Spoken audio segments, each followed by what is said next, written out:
You're watching I Am Ultimate's coverage of the 2022 Canadian Ultimate Championships in the Masters division. We got a women's Masters matchup between Solstice out of Ottawa, Ontario in dark and Lore out of Toronto, Ontario in white. Theo Wan here with Etienne Fournier. Etienne, this is going to be an exciting matchup. Pool B action here Number from three. Ottawa. Number 3 facing up against number 6. So Solstice being ranked third of this tournament against Lore, Toronto-based team, seeded number 6. So Solstice having a ton of experience on their roster.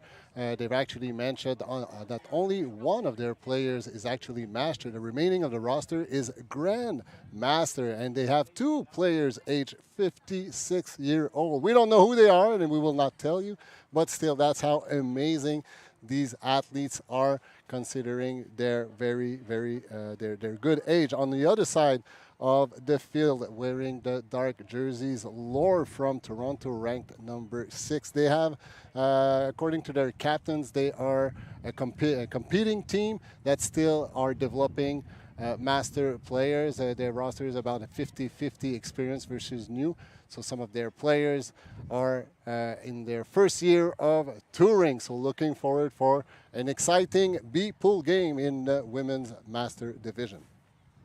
Solstice going left to right on your screen. Got the blue little tint there on their jerseys, the gray shorts. They'll be pulling to Lore in white. And this Solstice team you mentioned has the experience. They're actually a few weeks ago now, finishing 4th at the USA Ultimate Masters Championships in the Grand Masters division. So they got some seasoning here in terms of experience in the Grand Masters division, now taking their talents into the Women's Masters division. And we're off here. Laura in white going to start things out. A little round to get things started for the Toronto group. Wang goes inside, finds Chung. Already past midfield is Lore. Chung needs some options. It gets hand blocked. And going to be some discussion here on if there's a foul. Cavallero got the right hand out. And it's not going to be contested, so it'll be an accepted call here. And so Lore going to keep the disc with Chung coming in on stall 0. Lore kind of melted into their vertical stack set here as they get close to the end zone. We're told that they would come out in this set specifically, and also some split stacks later on. Nice grab there, going up high. And less than 10 yards away from the end zone, but there's a pick. Lore in the red zone, as you mentioned, about 10 yards shy of the first point of the game and the first offense hold. I think it would do wonders for their confidence if they can get this hold right away, as there's another call on the field. Things getting muddied down there in the end zone. Coming off a tough loss against Macrame earlier in pool play. And they're going to want to try to get off the schneid here, but a turnover allows Solstice to get their first break opportunity.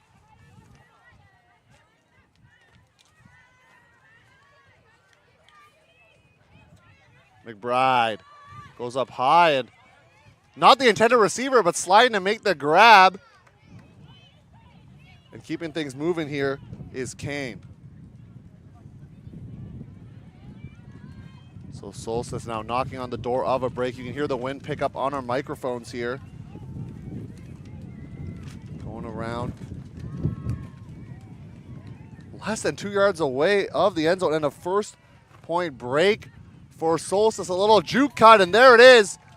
Solstice gets the break right away, working it up the full length of the field and punching it in. So great execution by Solstice, making pay Lore for their first miscue of the game, taking advantage of this first break opportunity. And I just love the way Solstice was very disciplined in the end zone. You see very clear, straightforward, vertical stack in the end zone, allowing a lot of space for the handlers to work with, which they were really able to take advantage for with a quick dish, about 2 yards long dish, in order to score the first point and the first break point of the game. Showing a lot of patience there as well in the end zone set. not rushing things, allowing things to materialize, and getting some break throws off as well. And we know how important that can be for a team to really attack the break side, as defenders are all on the wrong side of the field there. And I suspect Lore will have to be very careful with their disc holding, because Solstice will definitely make them pay for every little miscue that they can do.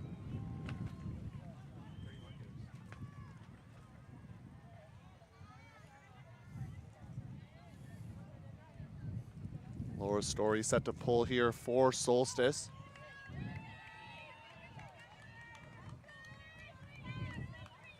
And Lore, another opportunity here, center to Dale. Zone look here from Solstice. We were told they would play something like that. Vargas trying to toe the line. And we're going to see that's ruled out of bounds. Sheila Quintos, one of the observers, ruling that as well, aiding in the call. Laroque Germain was there in the area. And now Solstice, an opportunity here with Justine Price, walking it up a little bit where that turnover did occur. Being marked by Vargas. Moving things to the far side of the field. Solstice with some great movement right now. Price up the line, just a little too far for number 11. And Lore going to get another opportunity here on this offensive point. So still the great disc movement by Solstice. Like in a few seconds, they went from left to right to the end zone doorstep, but just a miscue, granting the disc back to Lore. Dale's throw gets taken away. Tanis looking for the receiver. And almost there, but can't quite get it. Good effort, and I love Solstice attacking right away. Lore having a turnover near their end zone, and Solstice wanting to take advantage in quick succession there. But Lore, you get another opportunity here on this offensive point. Dale walking up to the line. 2 turnovers apiece on this point as Lore trying to work it up, especially with the wind coming down here. Going upwind as well. Kind of more of a crosswind as we see that throw too far for Chow. Gets rid of the hat.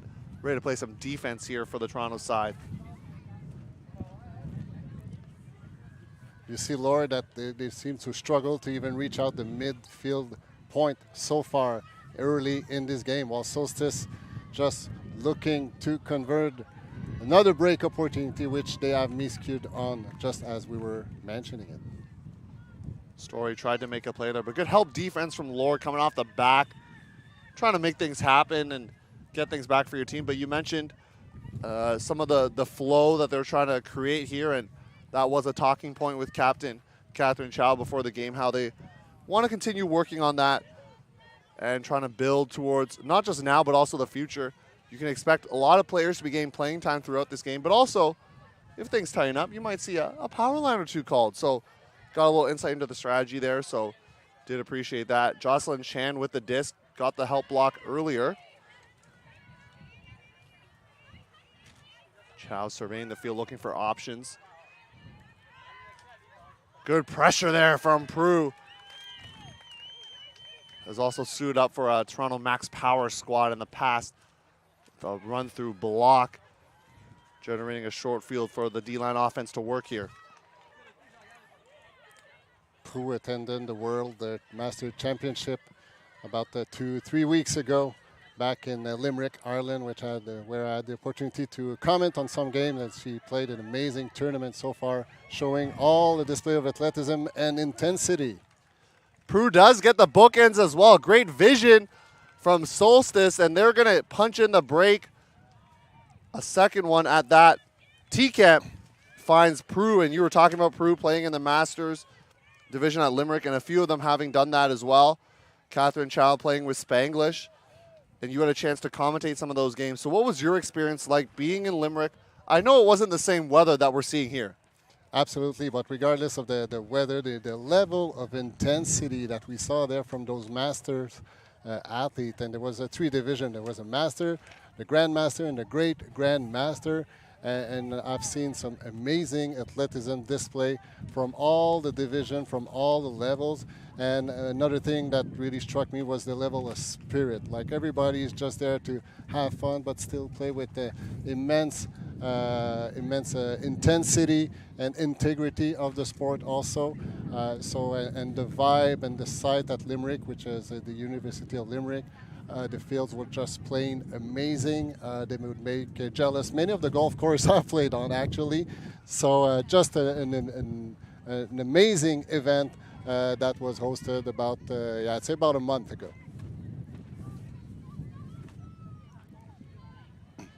Solstice coming out in a zone set once again, a little cup zone.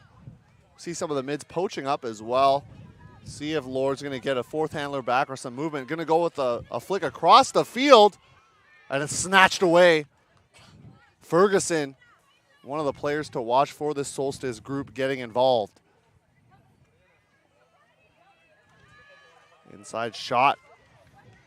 And Lord going to grab the break themselves here. Or excuse me, the turn.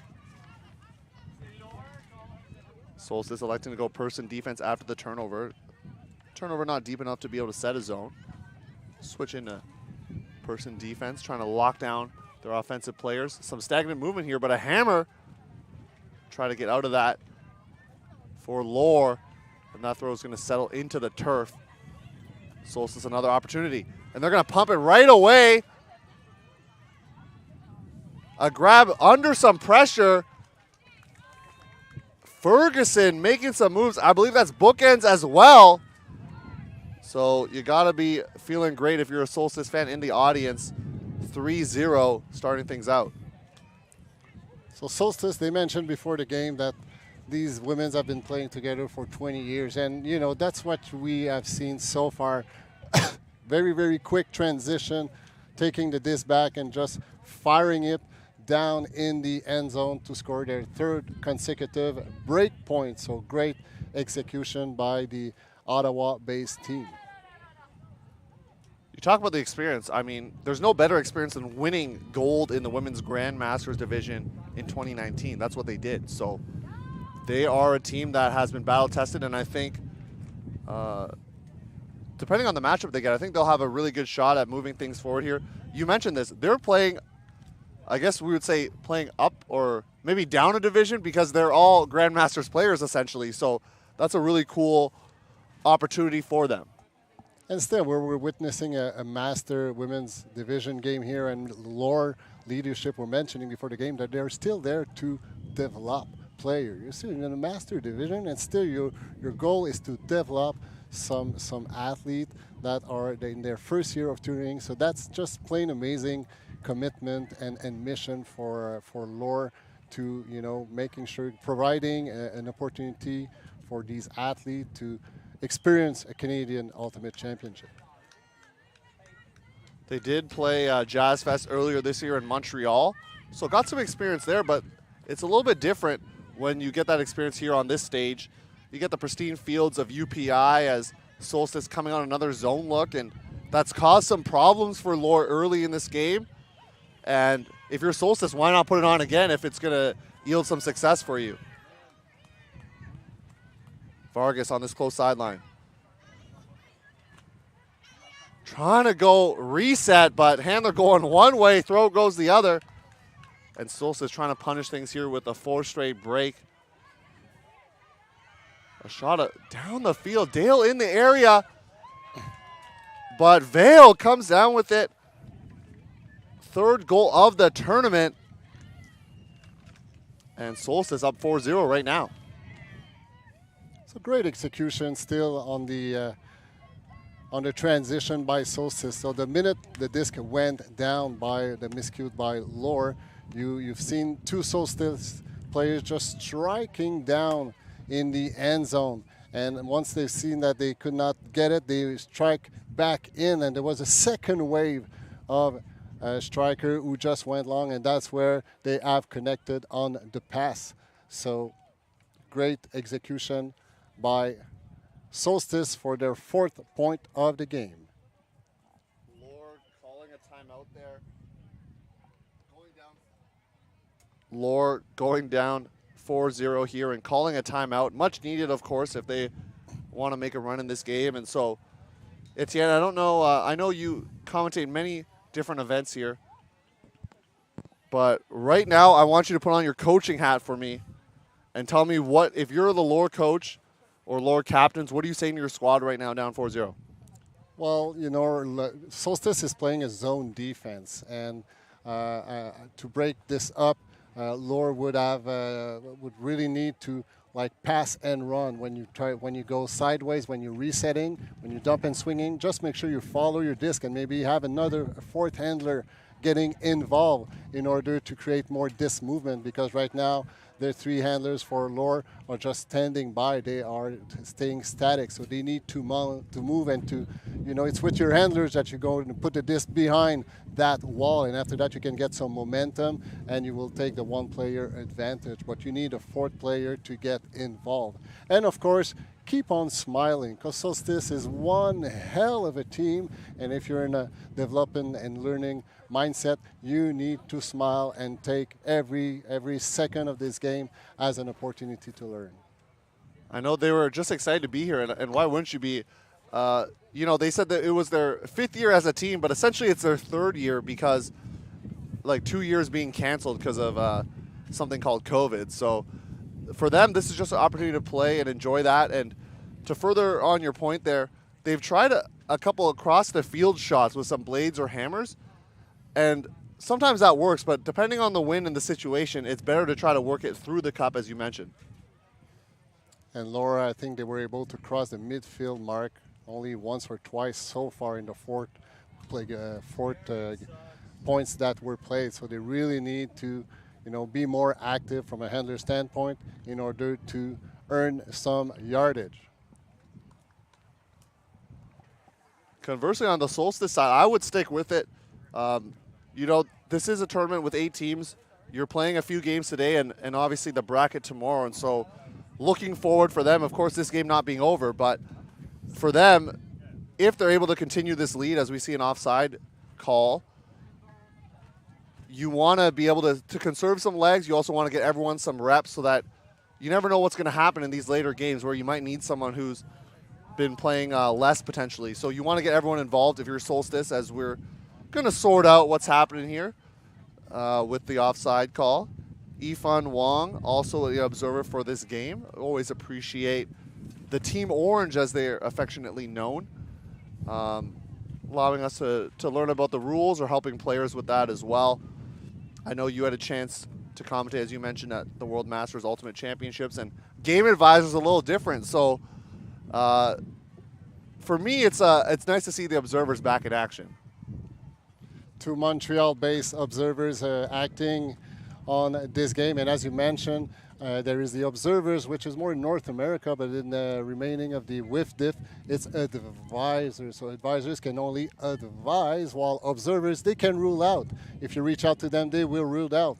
So unlike WIFDIF, if you advise, then the players can still not consider the advisor's interpretation of the action they are asked to comment on. It's like when you get advice from somebody, you get dating advice or financial advice, you can choose to take it or not. And that's like the same with game advisors. But with the observers, if they rule it out, it's out, and we're going to keep moving here. So just to educate some of the fans, especially if you're watching, maybe you're not watching from Canada, you're watching internationally. We do appreciate you tuning in to IM Ultimate's coverage of the Canadian Ultimate Championships, the Masters division. We got Senior and Junior coming on later this month, so make sure you stay tuned for that. That will take place in Brampton, Ontario. So we got Ottawa here, and then Brampton. We see a 3-person cup again from Solstice. I see some person matching downfield and some switches as well. That's something that they talked about they would do. They get it through the cup and perhaps out to the races for Lohr. Scooped up, reeled in. Kyle. And at the opposing brick mark are the team from Toronto, but needing some options.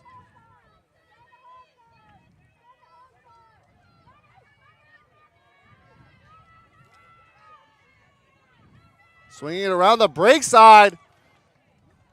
And unfortunately, it was dropped upon contact there.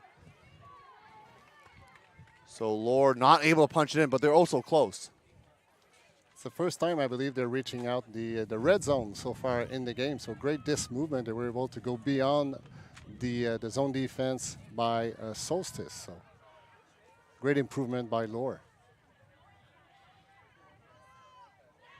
And a drop there from Solstice, from G, is going to give this opportunity back here to Lore.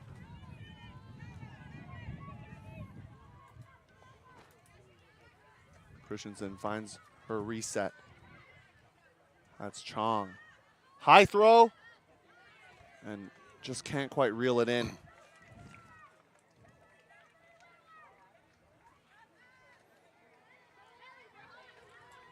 Solstice has been more aggressive in their shots, especially on D-line offense here.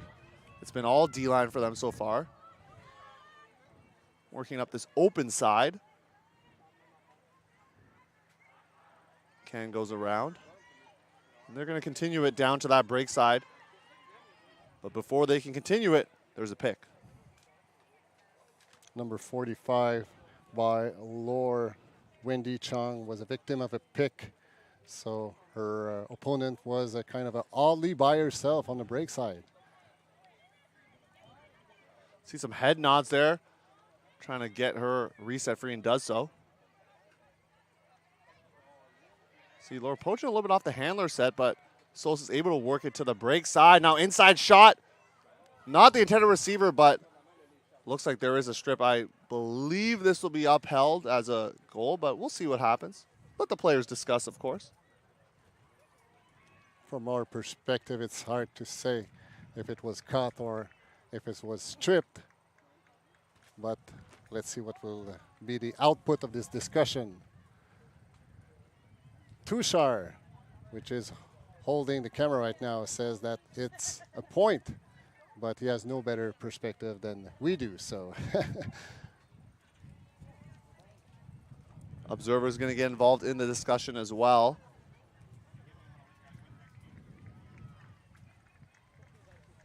It happened a couple times here for this Ottawa group where a throw sailed high for a non-intended receiver, but hey, when you're lucky and you're good, you sometimes make those plays. So we're going to see a ruling right now, potentially.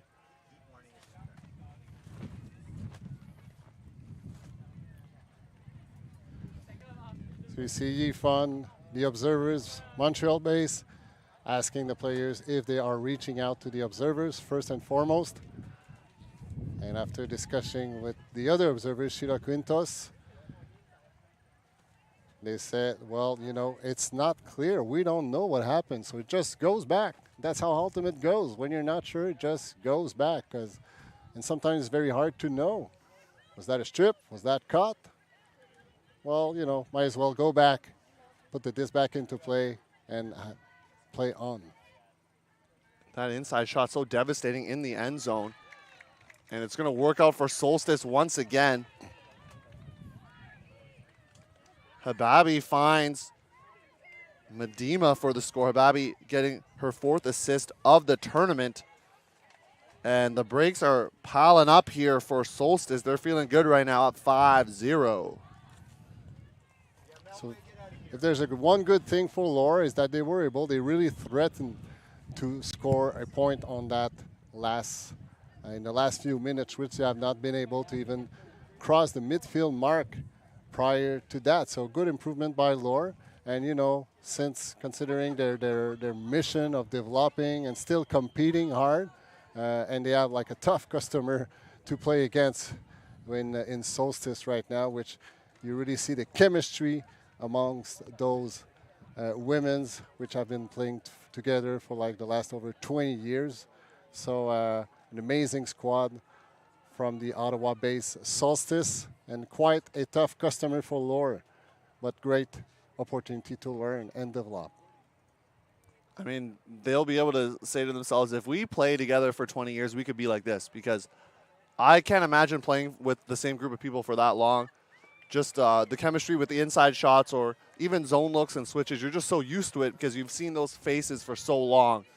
So for them, it's a really cool opportunity to play with your friends and A lot of them have been told are moms, of course, as well. So I'm sure the kids also get together, and maybe we'll see some more Frisbee superstars later on.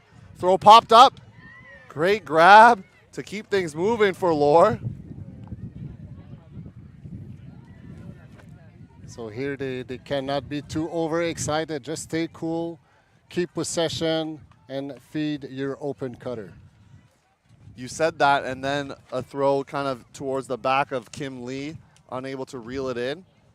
But the throw not really in where she wanted it. And Solstice been really impressed with their, not just their stack discipline, but their ability to hit certain throws and kind of take what the defense is giving them right now. That's what we're seeing here from the Ottawa group. And they're going to go down the line looking for Prue and can't snag it with the left hand. Kind of thinking to herself, I'm going to go with the right hand next time. But good effort there. Already had come up with the bookends earlier in this contest. Actually, the right technique in that situation, considering it's a backhand, so the disc turning from left to right, you should have gone with the left-hand side and just grab it like outside in. It's kind of a technique to develop, but that's the proper way in order for the disc, when it turns, it stays into your hand instead of wanting to go out, to pop out of your hands. But, you know, that's all about technique, and it takes like a split-second decision before you decide which hand you're going to grab the disc, so it's pretty tough. Chan had a nice swim move up there, and Story's going to knock it down, though. We're two Lore players in the area, but Story just too tall making the play. Price. Gonna power up a backhand, looking for Prue. Second time's a charm, maybe? Two hands on the end zone line. The lefty for the score. I don't think Prue is a lefty by trade, but going with a little flash there, dishing it off for the score after reeling it in with two hands. So Prue really initiated that long cut at the same spot of her defender, but just outrunning her with her speed. She just took a 2-yard lead and was in a better position to read the path of the disc, which she did very well. And what a nasty little lefty for the point by Prue. So you see the depth and all the skills that she had developed throughout her extensive career. The lefty backhand was a throw, Etienne, I'm sure you've seen that's come into the game. And now I've seen other types of throws, like right-handed throwers doing the lefty scuba in zone looks and things. And it's always interesting to see how Ultimate continues to evolve in that way, where before people maybe throwing chicken wings and other things back then, but now we're seeing some of these lefty throws come into play. And people might think they're flashy, but they are useful. Absolutely, and that's very exciting to see how the sport has evolved over the last 20 years. Like 20 years ago, even throwing a hammer was something like fancy and crazy, and don't throw a hammer. And when you were seeing a 3-3-1 zone defense, it was okay, well, that's tough. But now you see those scoobers, those hammers, those junk defense, those FSUs. You see 4-2-1 defense. That's amazing how the different tactics that has evolved, and also the skills of those athletes throwing lefty, righty. So great evolution for the sport. Solstice attacking right away, and they're showing a clinic of some D-line offense right there.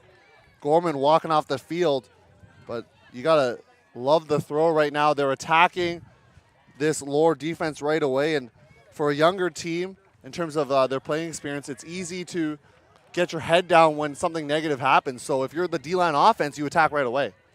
You are on offense. There's a turnover. It always takes a split second before you realize it, but that split second, Solstice seems to always be ahead of Lore, and that's where they're striking long, and then you pick up the disc and you just fire it in the end zone since you have created the turnover in the opponent half. So great transition once again by Solstice. So as you very well mentioned, what a great ultimate clinic are we witnessing right now.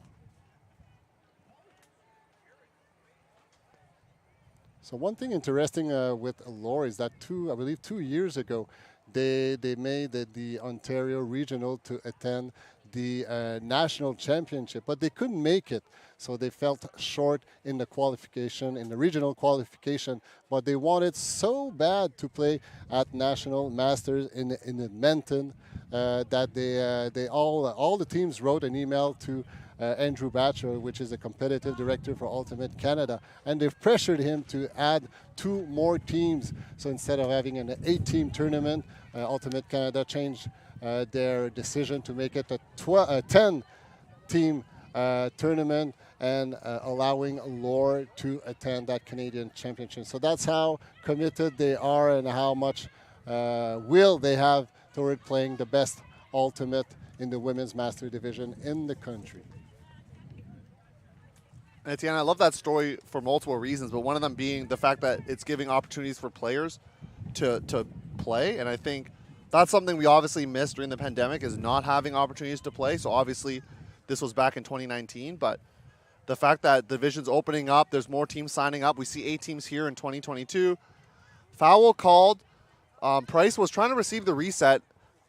The disc does actually stay with Solstice, so it looks like it's probably just going to continue.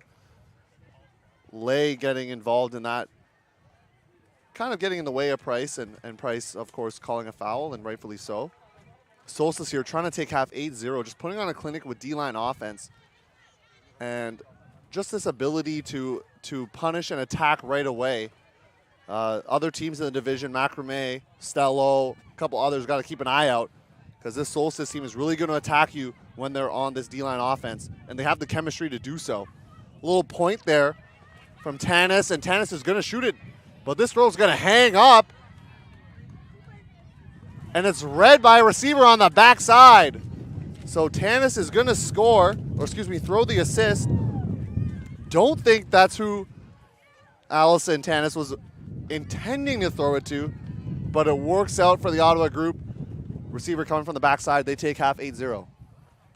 So 8 consecutive break point by Solstice, as we mentioned, a great clinic displayed by Solstice so far. So Lore really struggling, but you see in the back half of the first half, Lore really displaying some ability to bring the disc up, but still every little mistake they do, Solstice find a way to punish them. So let's see how Lore can adapt and they can make things up happening in the second half of this women's master division game. They have some things, of course, that they can take solace in. Some good movement. They had that good red zone opportunity as well. Just not able to punch it in with a kind of a miscue there. Turnover in that end zone set. But Lore going to have to regroup here. String together a couple of points, feel good about yourself, and kind of put some pressure on this Solstice squad. That's probably their goal here in the second half. We're going to take a break here. You're watching I Am Ultimate's coverage of the 2022 Canadian Ultimate Championships in the Masters Division. Solstice is up 8-0.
Thank you once again for tuning in. This is Tushar Singh from I Am Ultimate. Just once again, thank you for your support for Grassroots Ultimate. All these players grinding hard here. You're part of that structure. Hope you'll keep supporting it. Thank you to Ultimate Canada and the volunteers, and especially the crew up here for helping out. I'll turn it back over to them shortly.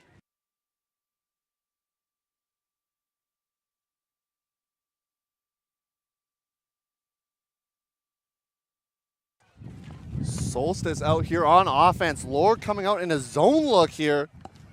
Trying to take a page out of the Solstice playbook. And it results in a block right away. So Lore generating a block out of half. You love to see the strategy change up there from the Toronto group. And they're going to get at midfield. Dale now. Stall count is rising. Inside shot. Over to Chow now.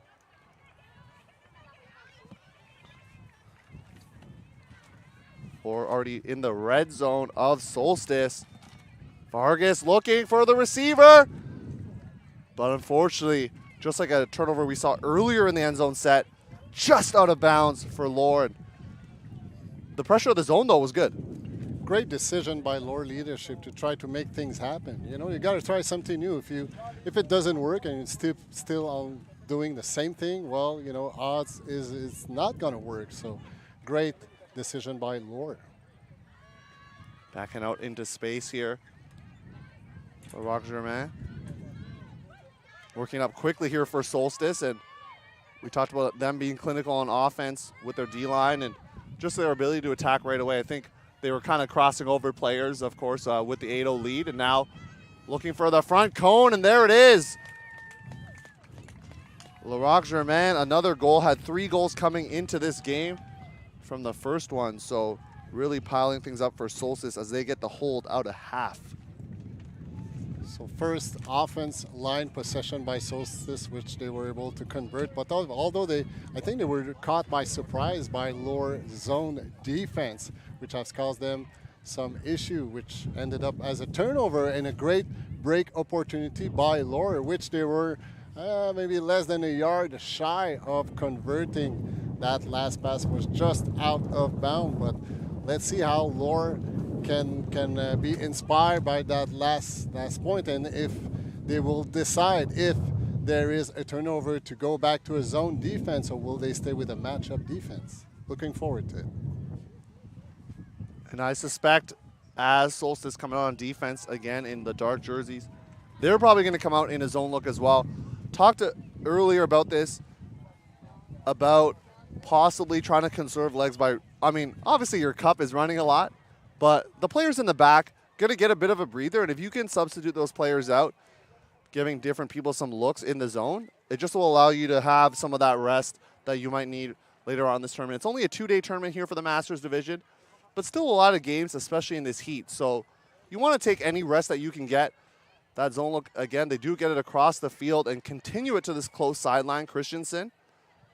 We're going to give go with Sham.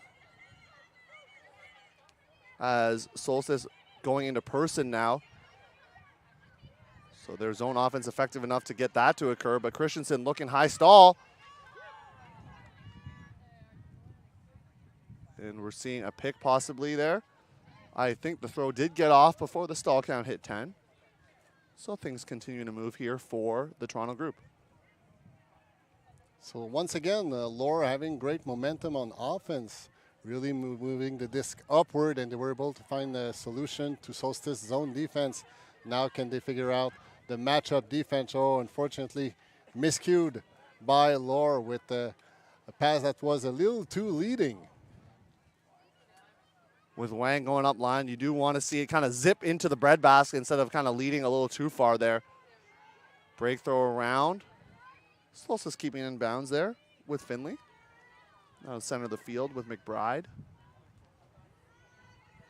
And this quick disc movement for Solstice really putting Lore's defense on their heels right now. Less than 5 yards away from the end zone. Gonna look for McBride, but that throw's gonna inside out its way into out of bounds. So Lore with another opportunity to put their first point on the scoreboard.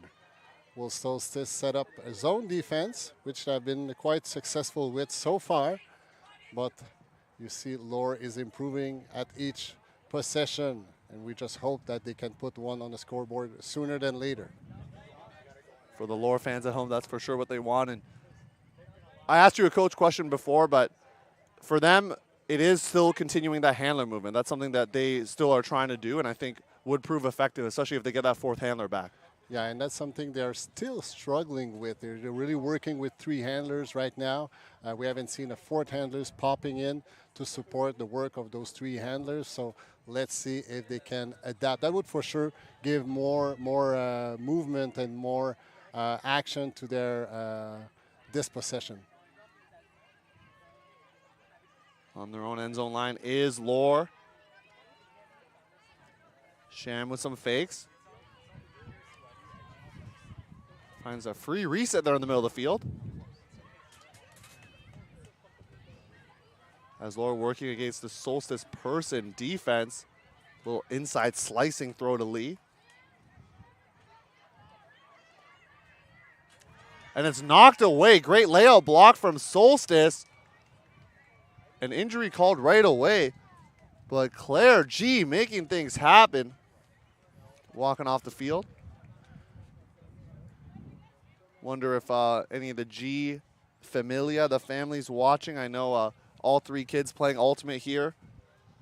A few of them having represented Team Canada as well, and having the opportunity to play club. All of them still playing club for the most part.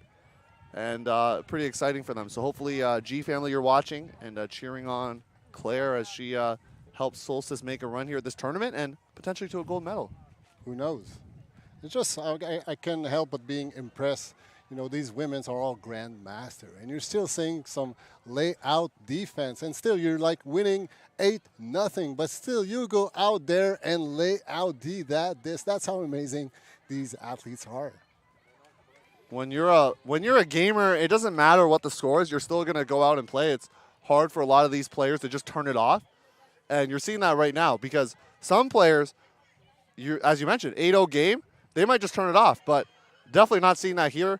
Even making the block and then taking an injury sub, that's how hard you're going right there. This Kai up center of the field as you see a Go Lore Go sign flying across the field. Love to see the families involved here. That's something we talked about off air, Etienne, is the families being involved in this tournament and coming out to support their parent, mother, or father playing. Good to see that. I can't help but being impressed by, you know, if you're a player and these women, they have kids on the sideline and you just have to handle yourself and hydrate yourself and rest yourself. And then you have to take care of the kids also. So I can barely like handle myself when I play like a league game. And I can imagine these athletes having like a weekend long with the heat and the humidity. And also you have to take care of the kids on top of that. I see 2 friends of mine, Isabelle Lemine, Stéphane Abby, they're playing for Ensom and for Macramé, and they have their 3 kids on the sideline for all the weekend. So just a huge kudos to these wonderful athletes, but also mom and dad. Finley goes around for the break throw, and Solstice gets another goal here, a break this time. But nice little around throw to her teammate for the score. You're seeing the throwing prowess of Solstice being able to go around when needed, but also hit the inside shots. In the game we called earlier, we saw Cole doing a lot of inside shots for breaks, but at least so far in this contest, Solstice being able to do both, going around and inside. So still, Solstice has so much depth into their roster. Like all these women can do it all on the field, even though they have specific roles. You know, if you ask them to change their role for whatever circumstances, they will do it, and they know how to do it. And that's one thing you call chemistry. You don't need to talk to communicate and understand one another, and that's what Solstice is displaying. And looking forward, even though they are seeded number 3 of this tournament, I'm sure they have a serious bid for the gold medal here in Ottawa. Little hometown nationals for you. I know Stello also out here having played in the Masters division as well.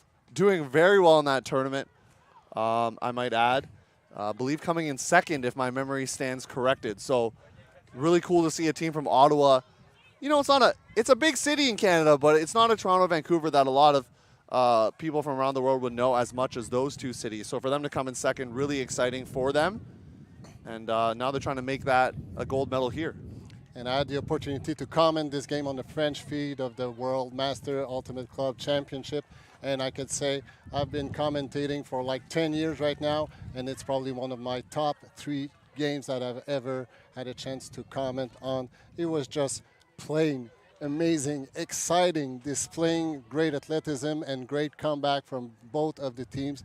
Stello losing it 15-13. It was tied at 13 towards the end of the game, but the U.S.-based team from Boston squad just figured out a way of scoring a break point to win the championship. But what a great display of ultimate from Stello at World Master Championship. Lohr was knocking on the door of a score there, but having to move backwards for the reset, but you keep possession, so you're okay with that if you're the Toronto group. Lee really working in this handler set right now and doing a lot of communication, even head nods. And that bladed to the ground. Thought it might have been down, but it's going to stay up. And Chow's throw just a little too blady there for her receiver. But there is some discussion right now, so we're not going to rule it dead just yet. Some players discussing, and one of the beauties of Ultimate, of course, is the self-officiation. I know that is a point of contention potentially in the Ultimate community, but for right now in the club scene, we got players making their own calls, and that's something you're seeing right now. Yeah, so great discussion and great sportsmanship by the Toons team. But one thing I'd like to highlight in that last instance is that you see Lohr, they're working their way with 2 handlers, and you see a stack, but they're still like between the handlers and the stack, there's like 20 yards. One is at the brick mark, and the other ones are standing in the end zone. They should be closer to the handlers in order to maybe grant some space in the back of the end zone. So that's I guess what experience is teaching you. Oh, looks like a Callahan for Lohr, and that's how they get their first point. That is some exciting stuff right there. What a way to score your first point by a Callahan with a miscue by Solstice. So Solstice is I believe, just trying to figure out what just happened, but great awareness by Lohr to put the first point on the scoreboard. They're trailing by 9 still, but hey, that's something that's very good for your spirit. That's going to fire you up. Ada Leung with the Callahan.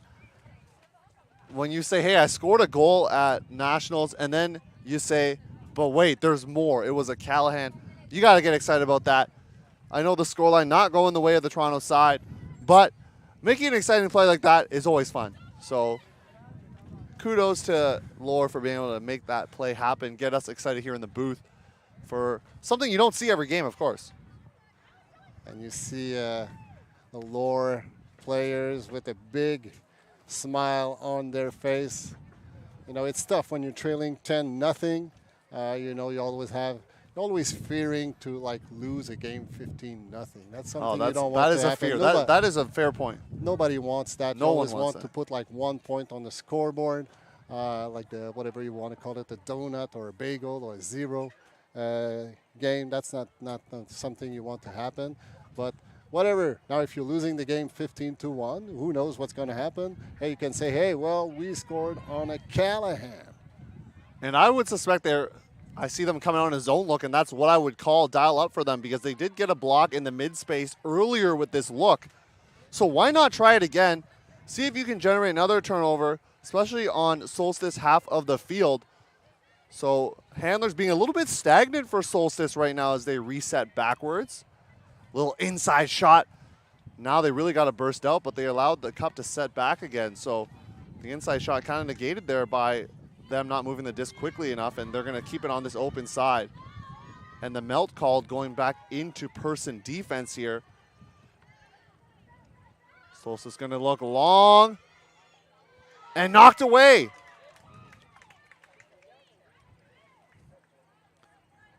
So we just saw Solstice playing with 3 handlers and having that 4th player playing an hybrid between like a handler and a cutter in, which allow to open up the field and to break that zone defense. And still Solstice a few yards away from another point, going Blady while they were running out of stall right now. So number 26 just throwing a blade. Katy Mediana. I like the spin around throw, though. That's always a style point there. A little spin around, trying to make things happen. An unattended receiver does come down with it for Lore. Can they get things moving now? But throw just out of the reach of Sham. And I do like the zone look, though, for them. It caused some problems for Solstice, and now, that, of course, with the shorter field, they're going to have to go to person here and play some tight match coverage. Looking again for the end zone. There's a lot of players in the area, but going strong with two hands. That's Tanara Ferguson getting the assist from Jamie Boss. Ferguson going up strong there. That was an interesting decision by Solstice handler, just putting it long from her lefty backhand, doing like an over almost 40-yard long passes to a receiver, which is taller, but still there was 3 defender nearby. Of course, that's the kind of decision you can make when you're leading 10-1. You know, worst case, you're going to turn it over, and the other team will be on their own goal line. But still, if the game was tied, let's say 9-9, I'm not sure that's the kind of decision that the Solstice handler would do. Saw Boss throw up a couple shots there in that point, and you know the old adage that shooters are going to shoot here, and if you're someone who likes to take those throws, you're going to continue to do them. And I think obviously in a game such as this where the scoreline is the way it is, I think it allows you that liberty to try a couple things that you know if you get to the semis or finals, you're probably not going to do that because you don't want to give them that disc. Lore back out here on offense. You see the one on the scoreline, but it came in exciting fashion, so gotta love that for them. And if you're a Lore fan in the audience watching at home, we thank you for tuning in and supporting I Am Ultimate's coverage of the 2022 Canadian Ultimate Championships in the Masters Division. We also want to take this time as Solstice coming on a zone look here, trying to frustrate and throttle this Lore offense. But we want to thank also the volunteers in the yellow shirts. I see volunteers of all ages helping out at this tournament. See some trying to get their community service hours, see some giving back to the community in different ways. So just awesome to be able to witness that here at this tournament. And also shout out to Jeff and Tushar running the production for us here, making us sound good, making the stream look good for you so you can watch this coverage. Lore able to work through this zone and have forced Solstice to go into person defense. Chow, one of the captains of this team, fakes around, guarded by Story, and there is a call there. Vargas.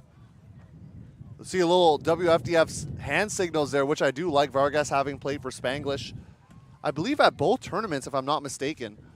Both the senior, well, the WAC WUCC and also WMUC. So you see the hand signals, but Prue's going to get another block. Seen a couple of those today from number 13. And they're going to go along with the backhand, looking for Story. Chow going to use the right hand to knock that away. Prevent another Solstice break, at least for the time being. Great defense by Chang. I would have liked her, although, to catch that disc, because you never know what's going to happen. You know, with that little wind blowing from up towards down of your screen, if you just tipped it or whacked it, and the wind picks it up, and then it's still live, and, you know, who knows what's going to happen. So rather, if you're in it, like, catch your defense. That's the whole point, I guess. There are times when you can't do that, of course, and you're laying out full horizontal, but this is not the case. Let's. That one could have been caught for sure, and as a handler, she could have got things moving as well. Floating throw, there's Lee is there tracking, coming down with the right hand. Has a teammate free, and that's how Lore gets their second goal of the game. You like the tracking skills there of Lee. watching that one in despite pressure from other defenders. Opasadlo with the grab, first of the game for her, and Laura gets her second goal.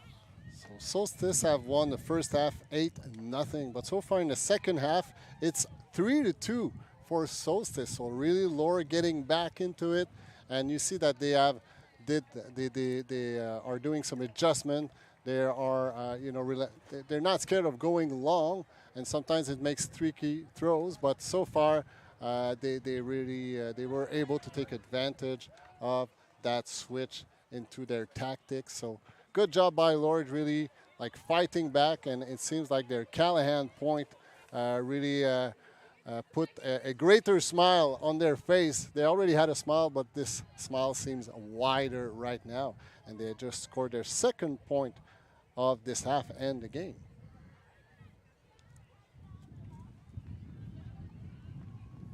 You never know what will give momentum to a team. So sometimes it's a layout block, sometimes it's a Sky, and in this case it's Callahan.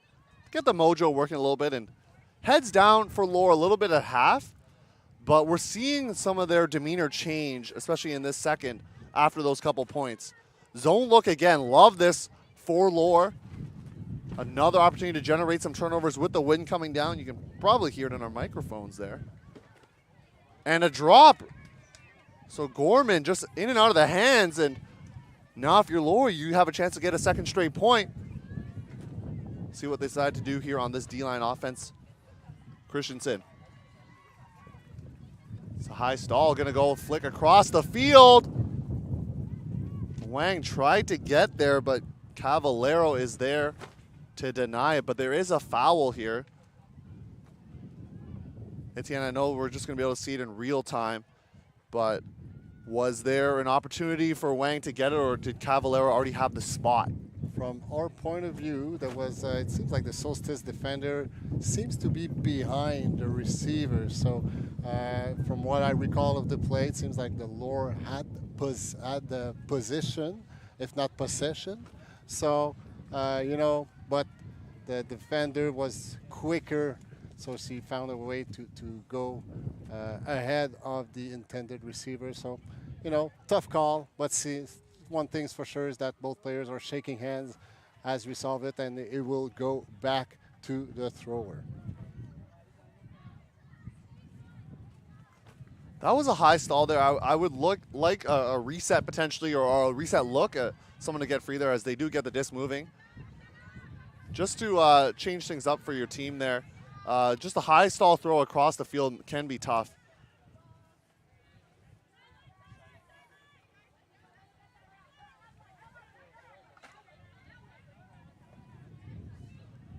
Lee gets shaken by her offensive player in McBride.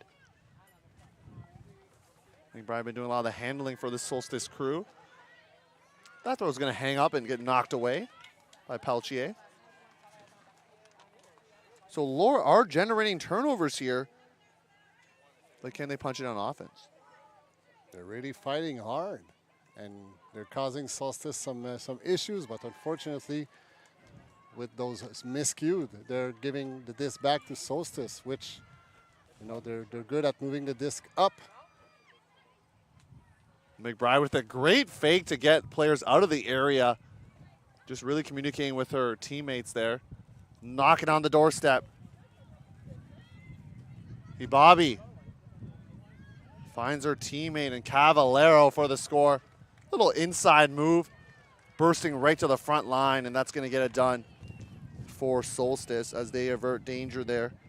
They had a couple opportunities to get scored on by Lore, but able to persevere and get their 12th point of the contest. 12-2 the scoreline right now. So we just witnessed once again Solstice experience. They were vertical stack in the end zone, and there was one cut from the back, but still there was the receivers just running along the end zone line, offering herself as a target with the little push pass, which was completed by Solstice, granting them their 12th point of the game. So you see, that's all about chemistry and knowing your receivers and what will they give you when you are in possession of the disc. Timeout called here, looking like from Lore. And just so you know, there's more Ultimate to come. We got a bonus stream for you. Elder out of Ottawa versus Flo out of Toronto. Elimination game at the end. That's a big deal because the loser of that game is see you later for any championship aspirations. So check the Ultimate Canada page for the link for that, as well as the game after that, which is another crossover. It'll be a power pool crossover between 1A and 1C. So make sure you stay tuned for that. And then, of course, we got more action tomorrow. Open semifinal, open final, women's final, and mixed final all tomorrow for you. Brought to you by I Am Ultimate. We thank you for tuning in and continuing to help support Canadian Ultimate. I know last year we had the UCI, but this is like the event name is back, so that's pretty exciting. Of course, we're always excited to play like the old Canadian Ultimate Championship format, which always provides a great excitement for all the players and all the commentators and all the staff.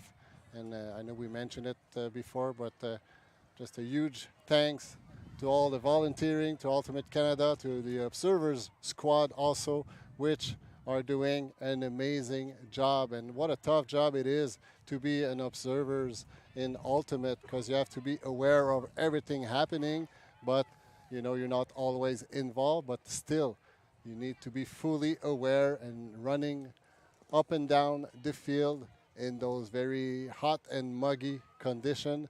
That's quite exhausting. So huge kudo to the Observers team, which the Orange Squad, as we like to call them.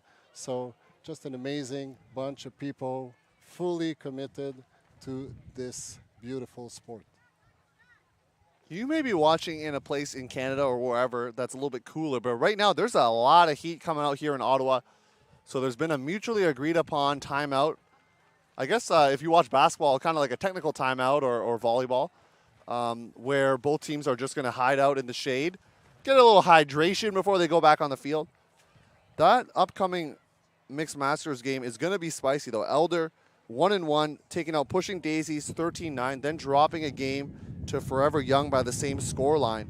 Whereas Flo lost on Universe to Trail Mix earlier today, 14-13. They started on defense, were not able to get the break. So from my eyes, that's going to be a very tight matchup, and either team could take it and head into the bracket, and one team's going to go, not home per se, but into the consolation. It's always exciting to witness games with something at stake, like you go or you stop. So looking forward for this game. Still got more action here in the Women's Masters Division. Lore in white having to deal with the Solstice zone.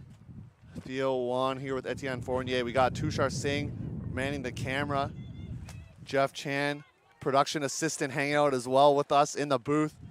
Love to see everybody involved helping make these streams possible. Wang's going to try to throw an inside, but that gets picked up by the wind. And Solstice going to work on their half of the field. Excuse me, on the opposing half of the field. Up the line, cut there from Tanis. Tried to go for the around instead was Solstice, but that throw also hits the turf. Lore's been given opportunities, especially in the second half from Solstice, and want to see them continue to make the most of them as they have to deal with not just their opponents, but the wind.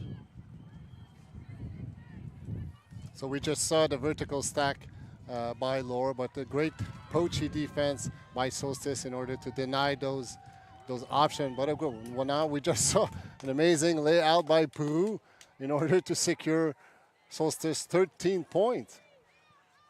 Ali Prue having a great game, and Andrea Prue, excuse me, making some things happen for the Solstice group, and a cutter to watch out for if you're scouting this game and going to be taking on Solstice later on, either today or in the bracket.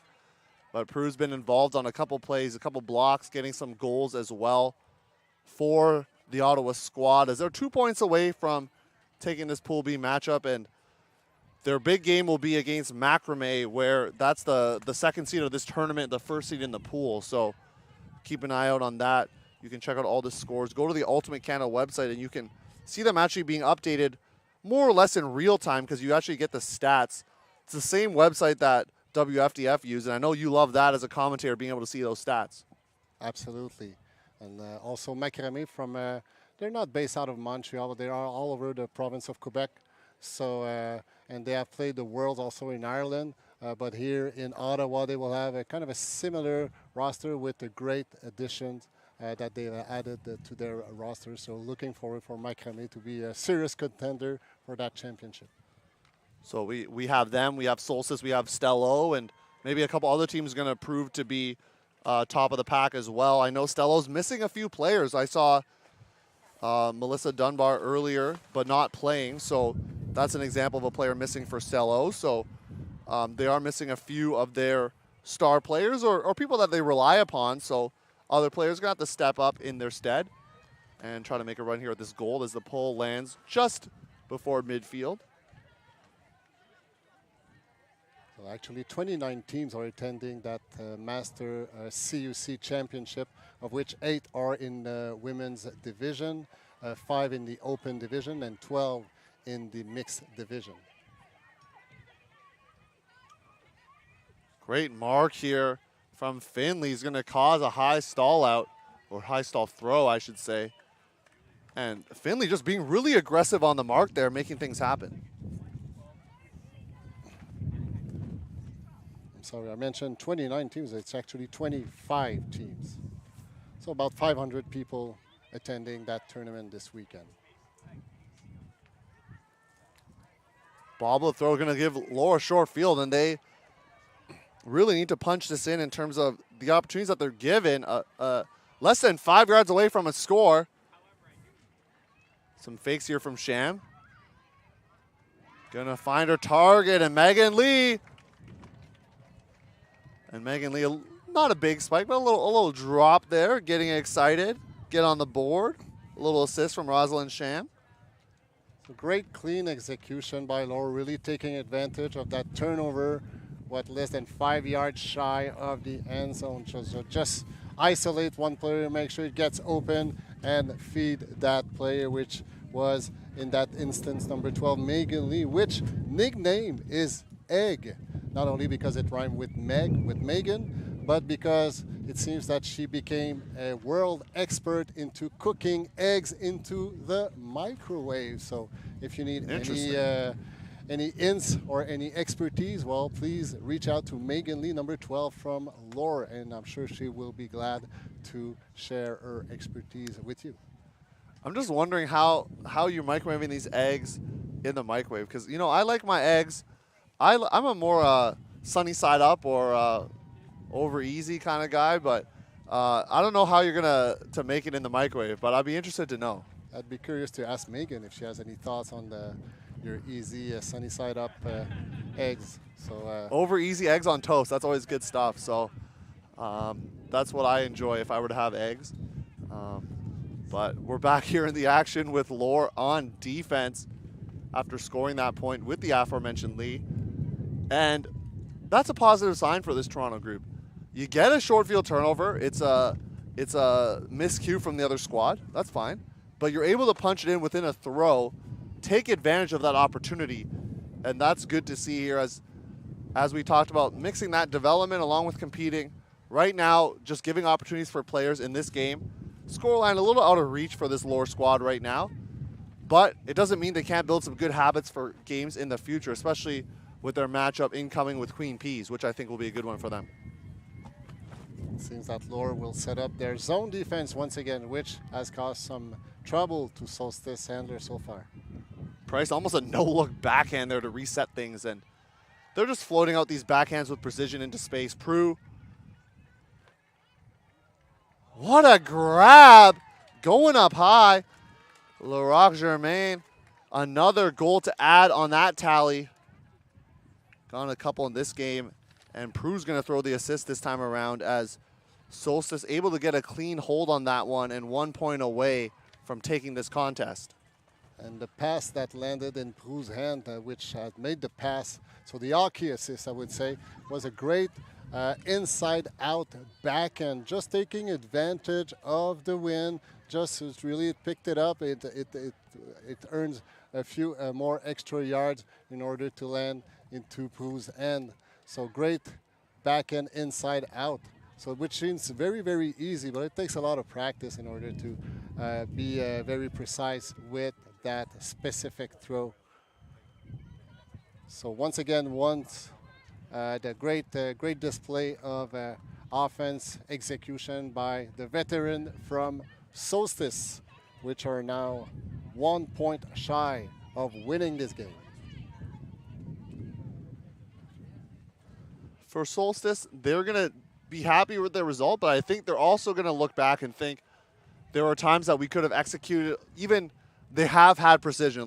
Don't get me wrong here, but I think there are even a couple of plays where they're like, hey, we could have done this a little bit better and just makes them more efficient for their upcoming games. I think any good team is going to take, even in a big win like this, which we expect with the scoreline the way it is and the time that we have left, there's always things to take away.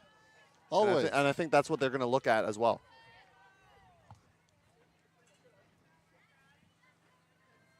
Sham going to have to navigate this zone look here from Solstice. They've been really switchy downfield as well, doing a great job taking away those medium cuts. And this cup opens up here and looks like it is now Person as we hear some melt calls from the far side. And a drop there from Lay. Going to give Solstice a break opportunity, a chance to take this game 15-3 potentially. Throws have been precise for this Solstice group. Good catch under pressure. And content to work it up this open side here. A little spin cut.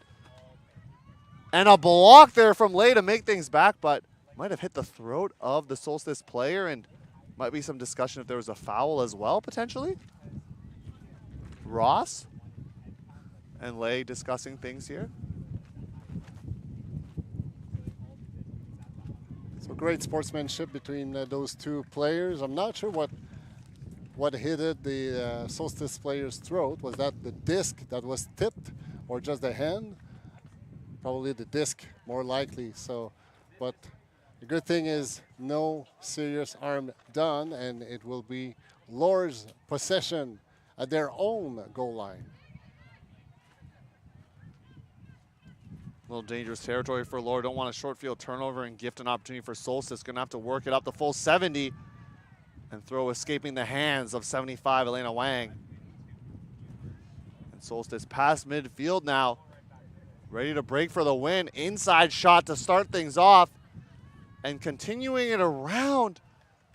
But it just dies down in the wind, looking for Cavallero. There was actually a receiver before Cavallero that kind of cut the cutoff that I think that throw may have been intended for that person instead. And that opportunity all started with the Solstice handler just going low to release that flick on the break side, which opened all the break side for a continuation. So great execution.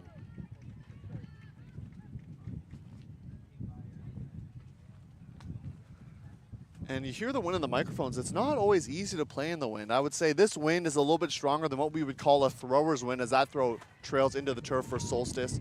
A thrower's wind, you're okay with a little bit of that downwind. It helps you out. But this one is a little bit gustier than that, and it is causing some trouble for these throwers. Chow does take it high there at midfield for Lore. Little around for Lee. And once again, that third factor, the wind, playing some tricks there.